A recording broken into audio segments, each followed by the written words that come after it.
আজকে এখন নিজেরাই নিজেদের মধ্যে হানাহানি খুনোখুনি করছে। কারণ এই লোকরাই তো টাকা পাচার করেছে, যাদেরকে আপনি এমপি বানিয়েছেন।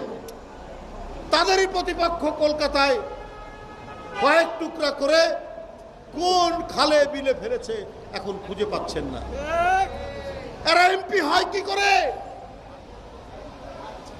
এর দায়িত্ব আপনার, প্রধানমন্ত্রী। আপনি জনপদের পর জনপদ, আপনি মাফিয়া, আপনি ডাকাত, আপনি খুনিদেরকে এমপি বানিয়েছেন। এর দায় কি আপনার উপর নেই?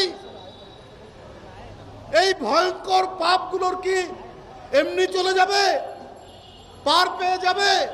আপনার যাদেরকে প্রভু মনে করেন, আপনি যাদেরকে আপনার ওস্তাদ মনে করেন, সেই মোদি সাহেব ইন্ডিয়াতে বলছেন তিনি নাকি ঈশ্বরের দূত। আপনার প্রভুরা যদি ঈশ্বরের দূত মনে করে, আপনি কি এইরকম কিছু মনে করছেন যে আপনার চারিদিকে ভরা পাপের কোনো বিচার হবে না?